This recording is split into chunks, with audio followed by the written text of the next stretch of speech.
Notification bell को ज़रूर दबाएं ताकि अगली अपडेट सबसे पहले आपको मिले। मेरे सास और ससुर हर समय लड़ते रहते थे। वो बच्चों की तरह छोटी छोटी बातों पर लड़ाई झगड़ा शुरू कर दिया करते थे। मेरे ससुर मेरी सास से कहते, अब तुम मेरे किसी काम की नहीं रही। इस पर सास उनसे कहती कि मैं तुमसे शादी करके पछता रही हूँ। मैं उस घड़ी को कोसती हूँ जिस दिन मैंने तुमसे शादी करने के लिए हाँ की थी। हर दिन इसी तरह लड़ाई से शुरू होता और मेरे सास ससुर की लड़ाई पर ही ख़त्म होता। दिन ऐसे ही गुजर रहे थे। फिर एक दिन मेरी सास ने अपने काम के लिए एक नौकरानी रख ली। वो हर समय सास और ससुर के साथ उनके कमरे में ही रहती थी, लेकिन जब से वो आई थी बहुत कमज़ोर हो रही थी, जबकि मेरी सास और ससुर दोनों ही बहुत खुश रहने लगे थे। अब लड़ाई झगड़ा भी नहीं करते थे। एक दिन मैंने नौकरानी से पूछा तो नौकरानी कहने लगी कि मेरा हिसाब भगवान करेगा। उसकी बात सुनते ही मैं डर जाती। एक दिन वो नौकरानी सास की चाय बनाते हुए बेहोश हो गई। मैं जल्दी से उसे हॉस्पिटल ले गई, लेकिन जैसे ही डॉक्टर कमरे से बाहर आया तो उसने पुलिस बुलवा ली। मैं एकदम से बहुत ज़्यादा डर गई। जब डॉक्टर ने मुझे उसकी रिपोर्ट्स दिखाई, जिसे देखकर मेरे सर पर आसमान टूट पड़ा, क्योंकि वो 3 महीने से। मेरा नाम अंजलि है। मैं हैदराबाद की रहने वाली हूँ। हम 3 भाई बहन थे। मेरे पिता ने मोहल्ले में ही अपना क्लिनिक खोल रखा था। मेरी माँ स्कूल में नौकरी करती थी। हम बहुत अच्छी ज़िंदगी गुजार रहे थे। माँ चाहती थी वो जल्दी से बहू ले आए, लेकिन पिताजी कहते थे कि पहले बेटी का फ़र्ज़ अदा कर दें। बेटों की शादी तो कभी भी की जा सकती है। लड़कियों की उम्र ज़्यादा हो जाए तो अच्छे रिश्ते नहीं मिलते। मैं 2 भाइयों से छोटी थी, अभी पढ़ाई कर रही थी और आगे भी पढ़ना चाहती थी। पर दादी से लेकर सब घर वालों को मेरी शादी की फिक्र सताने लगी थी। ऐसा नहीं था मैं घर वालों पर बोझ थी, लेकिन सब लोग मुझसे बहुत ज़्यादा प्यार करते थे। मुझे अपनी किस्मत पर पूरा यकीन था, लेकिन मैं अभी शादी नहीं करना चाहती थी। हम मिडिल क्लास लोग थे, लेकिन बहुत हंसी खुशी रहते थे। जैसे ही पेपर पूरे हुए, दादी ने मेरे हाथ में झाड़ू पकड़ा दी और बोली, चलो आज से शुरू हो जाओ, काम काज सीखो, ससुराल जाकर यही सब तो काम आएगा। माँ तो स्कूल में होती थी और दादी मुझसे घर के काम करवाती रहती थी। ज़्यादातर खाना बनाना मुझे उन्होंने ही सिखाया है। मेरा और दादी का किस्सा भी चोर सिपाही वाला बन गया था। रात को दादी मेरे काम चोरी के किस्से सुनाती और सब लोग मुझ पर हंसते। ये देखकर मुझे बहुत शर्मिंदगी होती। अब मेरे काफ़ी सारे रिश्ते आने लगे थे और पिताजी उन रिश्तों की छानबीन भी करने लगे थे। जब माँ ने कहा कि उनकी एक दोस्त है जो अपने बेटे के लिए हमारी बेटी अंजलि को देखने आना चाहती है, तो पिताजी ने कहा कि ठीक है। जब वो लोग मुझे देखने हमारे घर आए तो दादी को वो लड़का बहुत पसंद आया और मेरी चट मंगनी और पट ब्याह कर दिया। माता पिता से अलग होना आसान नहीं होता है। एक औरत की ज़िंदगी में बहुत सारे इम्तिहान आते हैं। दादी ने बहुत समझाया था कि एक समझदार औरत ही घर को जन्नत बनाती है। औरत में बर्दाश्त और सलीका होगा तभी वो घर चला सकती है, और सबसे ज़रूरी बात, उसे दिल जीतना आना चाहिए। मेरे पति बहुत सुलझे हुए और समझदार आदमी थे। उन्हें शायरी और म्यूज़िक का बहुत शौक था। काफ़ी बार मैंने उनसे उनकी पसंद का पूछा तो कहने लगे, मेरी पत्नी मुझे समझने वाली और मेरे जैसे शौक रखने वाली हो। मैं तो बिल्कुल भी ऐसी नहीं थी। मुझे तो शायरी और म्यूज़िक बिल्कुल पसंद नहीं था। अभी मेरी नई नई शादी हुई थी। मुझे एडजस्ट होने में टाइम लग रहा था। मेरे ससुराल वाले भी अच्छे थे। मेरी सास भी अपने काम से काम रखती और कभी मुझे किसी काम के लिए रोक टोक नहीं करती थी। बस उनका मेरे ससुर से झगड़ा होता रहता। वो छोटी छोटी बात पर लड़ते रहते थे, लेकिन मुझे कुछ नहीं कहते। मेरा जब दिल करता सोती थी और जब दिल करता उठ जाती थी। नई नई शादी थी, सब मेरे नाज नखरे उठा रहे थे। घर में बोर होती तो सासू माँ के पास जाकर बैठ जाती। वो मुझसे खूब बातें करती, लेकिन मैं देख रही थी मेरे पति मुझसे खुश नहीं रहते थे। वो हर समय कोई ना कोई किताब पढ़ते रहते थे या म्यूज़िक सुनते रहते। जब मैं बात करने की कोशिश करती तो हाँ हूँ में ही जवाब देते। मैं बहुत बोलती थी। मेरे घर वाले भी मेरी इस आदत से बहुत परेशान थे। मेरी शादी को 3 महीने हो चुके थे। फिर एक दिन मैंने अपने पति से पूछा, जब भी मैं आपसे बात करती हूँ आप मुझे हाँ हूँ में ही जवाब क्यों देते हैं? क्या आपको मुझसे बात करना अच्छा नहीं लगता? मैं भी चाहती हूँ कि आप मुझसे घंटों घंटों बातें करें, मुझे घुमाकर लाएं। बल्कि ऐसा करें, आप मेरे साथ कल मार्केट चलें, मुझे शॉपिंग भी करनी है। आपको तो कुछ ख्याल ही नहीं है कि पत्नी को कहीं घुमाने फिराने ले जाऊं या कहीं खाना खिलाने ले जाऊं। मैं बोले जा रही थी, तभी मेरे पति ने कहा कि चुप हो जाओ। वो गुस्से में तेज आवाज से बोल रहे थे। मैं उनकी शक्ल देखकर हैरान रह गई। मुझे अचानक से झटका लगा। मैंने खुद को नॉर्मल किया। मैंने अपने पति से कहा, अच्छा बाबा सॉरी, अब नहीं बोलती। उन्होंने कहा, नहीं नहीं बोलो, तुम और बोलो, बोलती रहो। मेरे ऊपर ये एहसान करने की जरूरत नहीं है। तुमने मेरी जिंदगी नर्क बनाकर रख दी है। तुम्हारे साथ क्या बात करूं? मुझे तुम्हारे तरह बकवास करने का कोई शौक नहीं है। न मुझे फिल्मों और ड्रामों की स्टोरी आती है। मैं समझ नहीं पाई मेरे पति को किस बात का गुस्सा था। मेरे माता पिता ने जल्दी मेरी शादी कर दी थी। अभी तो मेरी उम्र भी 20 साल थी। उस दिन मेरा दिल बहुत बुरी तरह से टूट गया और मेरे दिल के कई टुकड़े हो गए। मैं सोचने लगी, मेरे पति मेरे साथ ऐसा क्यों कर रहे हैं? मेरे पति को तो आइडियल लड़की चाहिए थी। मैं भूल गई थी कि मैं उनकी आइडियल लड़की नहीं हूँ। मेरे पति अपने दिल की भड़ास निकाल कर जा चुके थे, लेकिन मैं उनसे पूछना चाहती थी, जब मैं उन्हें पसंद नहीं थी तो उन्होंने मुझसे शादी क्यों की? मुझे बहुत रोना आ रहा था। मैं अपनी सासू माँ से पूछकर अपने मायके आ गई। घर पहुंची तो वहाँ सिर्फ दादी ही थी। मैं उनके गले लगकर रोने लगी, उनको सब बताने लगी। वो चुपचाप मेरी बातें सुनती रहीं और बोली, बेटी, घर बनाना आसान नहीं होता और उससे भी ज्यादा मुश्किल होता है अपने पति के दिल में घर बनाना। जरूरी नहीं वो किसी लड़की को पसंद करता हो सकता है वो चाहता हो उसकी पत्नी उसकी हम ख्याल हो, उसको समझने वाली हो, उसकी बात मानने वाली हो। तुम उसका दिल जीतने की कोशिश करो, उसको समझने की कोशिश करो, फिर देखना वही पति जो तुमसे बात नहीं करता तुम्हारे आगे पीछे घूमेगा। दादी की बातें मेरी समझ आ गईं, इसीलिए मैं अगले दिन ही अपने ससुराल वापस आ गई। दादी की कही हुई बातों पर अमल करना शुरू कर दिया था, लेकिन जब भी मुझे मेरे पति की कही हुई बातें याद आती तो मेरी आंखों में आंसू आ जाते। जब मैं सासू माँ से मिलने उनके कमरे में गई तो मेरे पति उनसे कह रहे थे, माँ, अंजलि सिर्फ बीए करी हुई लड़की है, उसे किसी बात का भी पता नहीं है, न कोई सलीका है। आपने एक कम उम्र बच्ची को मेरे पल्लू से बांध दिया है। मैं आपका बेटा हूँ, आपको मेरे बारे में सोचना चाहिए था, मेरी पसंद देखनी चाहिए थी। मुझे लगा था आप मेरी पसंद का ख्याल करेंगी, लेकिन आपने तो। इसके आगे मेरे पति ने बात अधूरी ही छोड़ दी। मेरी सास ने कहा, तुमने तो मुझे डरा ही दिया था, मैं तो कुछ और ही सोच रही थी।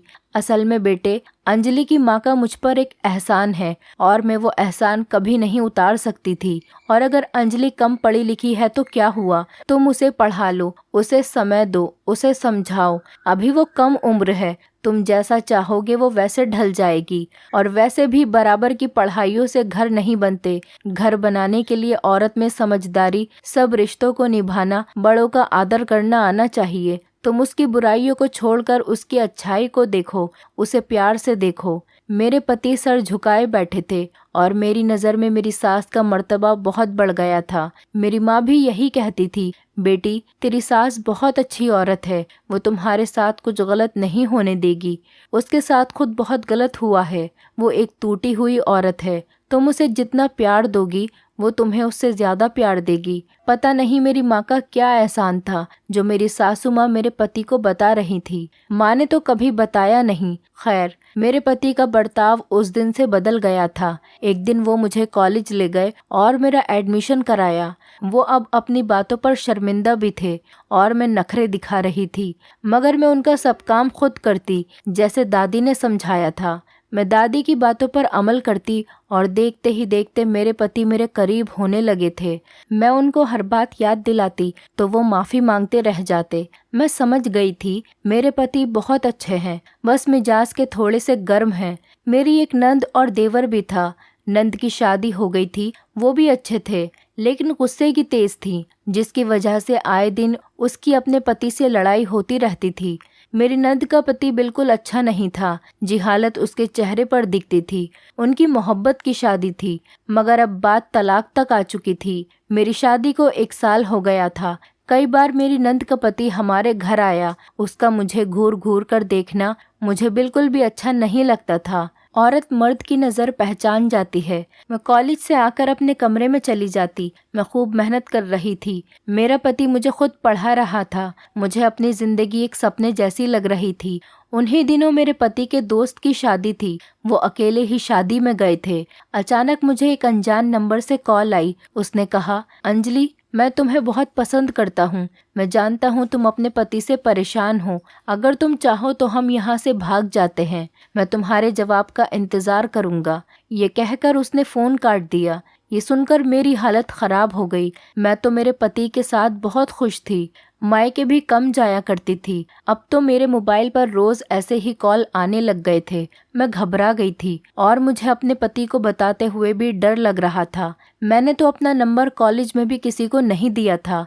मैं मेंटली डिस्टर्ब रहने लगी थी। मेरे पति भी मेरी हालत नोट कर रहे थे और मुझसे पूछते भी थे कि क्या हुआ। मैं बहुत परेशान रहने लगी थी। कई दिनों तक अपना नंबर बंद रखती थी। अभी मोबाइल ऑन ही किया कि कॉल आ गई। मैंने हेलो कहा। उधर से एक लड़के की आवाज़ आई। कहने लगा, मैं तुमसे प्यार करता हूँ। तुम्हें किसी और के साथ नहीं देख सकता। सर्दियों का मौसम था। सर्द मौसम में भी मुझे पसीना आ रहा था।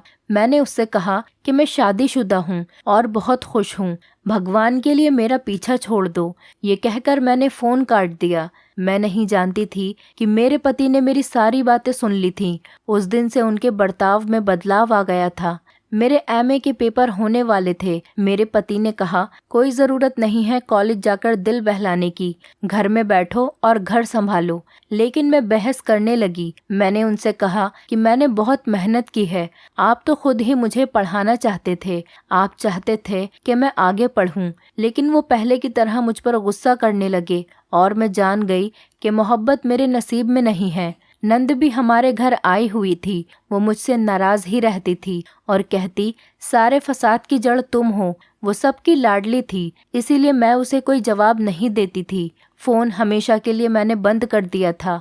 घर के नंबर पर कॉल आती तो सास या नंद उठा लेती। आगे से कोई बोलता नहीं था। मेरे पति भी अब मेरी हर हरकत पर नज़र रखने लगे थे। मुझे लग रहा था कि वो सब कुछ जान गए हैं। मैं तो फ़ोन करने वाले को जानती भी नहीं थी। मैं दादी को अपनी हर बात बताती थी। मैंने उनको पूरी बात बताई तो वो मुझे डांटने लगी और कहने लगी, तुमने उसी समय अपने पति को सब कुछ क्यों नहीं बताया? हमेशा डरपोक बनी रहती हो। पति पत्नी का रिश्ता जितना मजबूत होता है उतना ही कमज़ोर भी होता है। अगले दिन मैंने हिम्मत करके अपने पति को सब कुछ बता दिया। वो बिना कुछ कहे कमरे से बाहर चले गए। मैं समझ गई थी कि कोई भी पति ये सब बातें बर्दाश्त नहीं कर सकता। अगले दिन मेरी नंद के घर वाले उसे लेने आए थे क्योंकि उसका पति जेल में था। लेकिन वो जेल में क्यों था, मुझे इस बारे में कुछ भी पता नहीं था और ना किसी ने मुझे कुछ बताया था। मेरी सास भी समय के साथ बदलती जा रही थी। अब तो मेरे सास और ससुर में पहले से भी ज़्यादा झगड़े होने लगे और सारे घर की जिम्मेदारी मुझ पर आ गई। मेरी सास सारा दिन अपने कमरे में बंद रहती थी। नंद भी अपने घर चली गई थी और हैरत की बात तो ये है कि फ़ोन आना भी बंद हो गया। तभी मेरे ऊपर भगवान की कृपा हुई। मैं प्रेग्नेंट हो गई और मेरे पति बहुत खुश थे। मैं उनके चेहरे को देख रही थी। तब वो बोले, मैं सब कुछ जान चुका हूँ, बस मैं तुमसे नाराज़ था। तुमने अभी तक मुझ पर भरोसा नहीं किया। तुम तब ही मुझे सब कुछ बता सकती थी। तुम मेरी पत्नी हो। 2 साल से हम एक साथ हैं। मैं तुम्हें अच्छी तरह से जानता हूँ। एक पति से ज़्यादा अपनी पत्नी को भला कौन जान सकता है। उस दिन मेरे पति ने मुझे बताया कि फ़ोन पर परेशान करने वाला मेरी नंद का पति था। वो बहुत लड़कियों के साथ ऐसा कर चुका है और इसी वजह से वो जेल में है। उसकी आदत ही ऐसी है जिस वजह से मेरी नंद और उसकी बनती नहीं है। एक दिन हमारे घर एक बूढ़ी औरत आई जिनकी हालत बहुत ख़राब थी। उसके पैर का जूता भी टूटा हुआ था। उसे देखकर मेरी सास ने मुझे कमरे में जाने को कह दिया। जब वो चली गई तो मैंने पूछा कि ये कौन थी। सासू माँ बोली, ये मांगने वाली थी। फिर मैं अपने मायके चली गई। जब वापस आई तो मेरी सास ने अपने काम के लिए एक नौकरानी को रख लिया था। वो बहुत ही गरीब लड़की थी। वो हर समय सास और ससुर के कमरे में ही रहती थी, सोती भी उन्हीं के कमरे में थी। मेरे सास और ससुर भी बहुत खुश थे कि अब तो वो लड़ाई भी नहीं करते हैं। लेकिन जब से वो आई थी बहुत कमज़ोर होती जा रही थी। एक दिन मैंने उस नौकरानी से पूछा तो वो रोते हुए बोली, उन दोनों पति पत्नी से मेरा हिसाब भगवान लेगा। उसकी बात सुनकर मैं डर गई, क्योंकि मैं माँ बनने वाली थी। मैं डर रही थी कहीं उसकी बद्दुआ मुझे न लग जाए। कुछ दिनों से वो और भी ज्यादा कमज़ोर हो रही थी। उसका शरीर पीला पड़ रहा था। चलती थी तो ऐसा लगता था कि अब गिर जाएगी। वो एक दिन सासू माँ के लिए चाय बना रही थी, तभी बेहोश हो गई। मैं डर कर जल्दी से उसे हॉस्पिटल ले गई। जैसे ही डॉक्टर कमरे से बाहर आए तो उन्होंने पुलिस को बुला लिया। मैं डर गई। जब डॉक्टर ने मुझे उसकी रिपोर्ट्स दी, जिसे पढ़कर मैं सुन रह गई, मेरे होश उड़ गए कि मेरी सास 3 महीने से उसके साथ गलत कर रही है। मुझे अपने कानों पर यकीन नहीं आया। भला मेरी सास ऐसी घटिया हरकत कैसे कर सकती है। पुलिस मेरी सास को पकड़ने घर पर आ गई थी। मेरे पति ने बड़ी मुश्किल से पुलिस से बात करके उन्हें वापस भेज दिया। मेरी सास और ससुर सामने बैठे थे। मेरे पति ने पूछा, माँ, क्या जो डॉक्टर कह रहे हैं वो बिल्कुल सच है? पता नहीं वो क्यों मुस्कुरा रही थीं, लेकिन उनकी मुस्कुराहट में एक नमी थी। फिर मेरी सास ने अपनी जिंदगी की कहानी सुनाना शुरू किया कि वो कैसे इस मोड़ तक आई जहाँ से उन्हें ये पाप करने पड़े। उन्होंने कहा, मेरी पहली शादी हुई थी तो मैं बिल्कुल अंजलि जैसी थी। फर्क सिर्फ इतना था, अंजलि को समझाने वाले, सहारा देने वाले काफी लोग थे, लेकिन मैं इस भरी दुनिया में अकेली थी। बस एक सहेली थी जो अंजलि की माँ है, वही मेरा ख्याल रखती थी। जब मेरी शादी हुई तो मेरी सास नंदो ने मेरा जीना हराम कर दिया था और मेरे पति के सामने वो अच्छे बनने का नाटक करती थी। समय के साथ साथ मेरा पति भी अपनी माँ और बहन की सुनने लगा। जब मैं अपने पति के लिए तैयार होती तो मेरी नंद जानकर मेरे कपड़ों पर कभी सालन गिरा देती तो कभी पानी गिरा देती, और तो और कभी मेरे कपड़े जलाने की कोशिश करती। एक बार जब मैं माँ बनने वाली थी, डॉक्टर ने मुझे बेड रेस्ट बताया था, तो मेरी नंद जानकर मुझसे काम कराया करती थी और जो खाना मैं बनाती उसे खराब कर देती थी। कभी उसमें बाल काट कर डाल देती, तो कभी नमक डाल देती, तो कभी मिर्च डाल देती। जब मैं ये सब अपने पति को बताती तो वो मेरी बातों का भरोसा नहीं करते। उन पर किसी तावीज़ का असर था। मेरे पति हर समय खोए खोए रहते। अपनी सास और नंदों के अत्याचार से मैं कमज़ोर होने लगी और मेरा मिसकैरेज हो गया। हर औरत को अपने पहले बच्चे से बहुत मोहब्बत होती है, पर मेरे बच्चे को मेरी नंद ने मार डाला। तो जब मैंने अपने पति को सब कुछ बताया तो उन्होंने भी मुझे मारा और कहने लगे मैं उनकी माँ और बहन पर इल्ज़ाम लगा रही हूँ, और कहा कि तुमसे शादी करके मैं पछता रहा हूँ।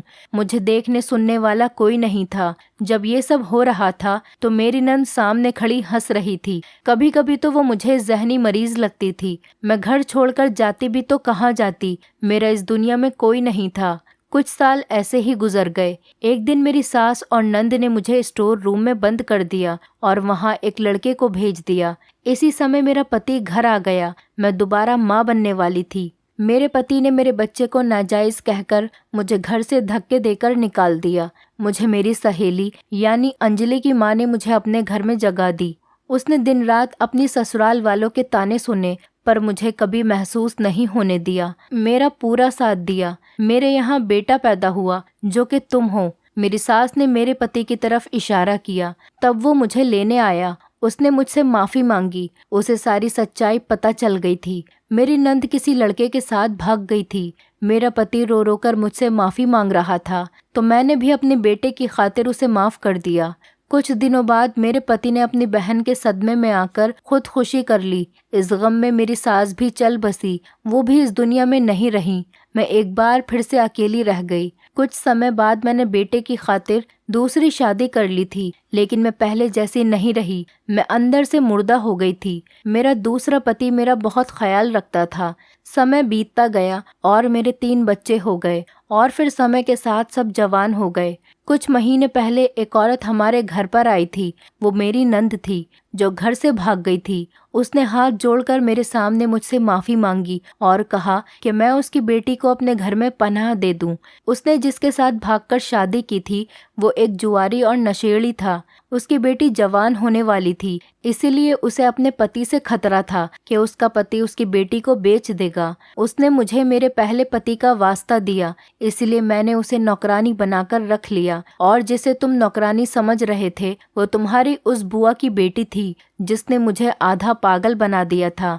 मुझे उस औरत से इतनी नफरत है कि मैं उसे जीते जी कभी माफ नहीं कर सकती। उसने जो मेरे साथ किया उससे ज्यादा सजा उसे मिली। उसने जो मेरे साथ किया उसे मैं कभी भूल नहीं पाई थी। मेरे जख्म फिर से हरे हो गए। मैंने उसकी बेटी पर अत्याचार करने शुरू कर दिए। मैं उसे सारी रात सोने नहीं देती, सारी रात उससे अपनी और अपने पति की टांगे दबवाती। जब भी उसे नींद का झोंका आता तो उसके साथ मारपीट करती, जिससे कि उसकी हालत वैसी हो गई जैसी मेरी कभी हुई थी। और जब जब मैं उसकी बेटी को देखती हूँ मुझे वही औरत दिखती है।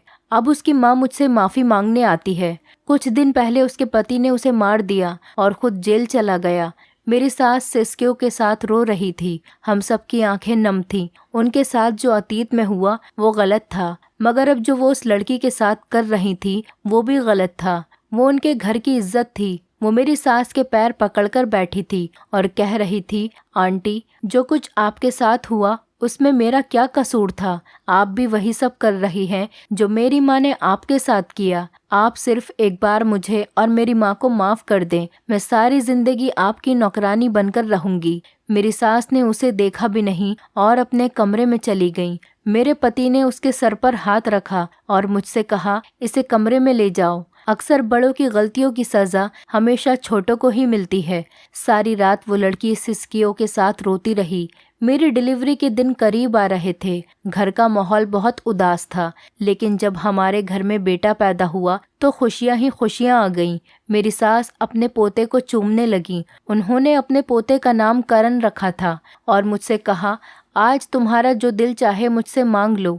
तब मैंने और मेरे पति ने उनके कदमों में बैठकर कहा, माँ जी, आपके साथ जो कुछ हुआ आप उसे भूल जाइए और इस नौकरानी लड़की को, जिसका नाम हेमा था, उसके लिए अपना दिल साफ कर ले और उसे अपनी छोटी बहू के रूप में स्वीकार कर ले। वो कुछ देर मुझे देखती रही, फिर हेमा को बुलाकर अपने सीने से लगा लिया। मेरी सास ने हेमा से माफी मांगी। आज इस बात को कई साल बीत गए। हेमा की शादी मेरे देवर से हो गई। मेरे ससुर भी अब मेरी सास से झगड़ा नहीं करते थे। आज हमारे घर में सिर्फ खुशियां ही खुशियां थीं। दोस्तों, उम्मीद करती हूँ आपको हमारी कहानी पसंद आई होगी। कहानी पसंद आई है तो वीडियो को लाइक करें, चैनल पर नए हैं तो चैनल को सब्सक्राइब करें और हाँ, नोटिफिकेशन बेल को जरूर दबाएं ताकि अगली अपडेट सबसे पहले आपको मिले।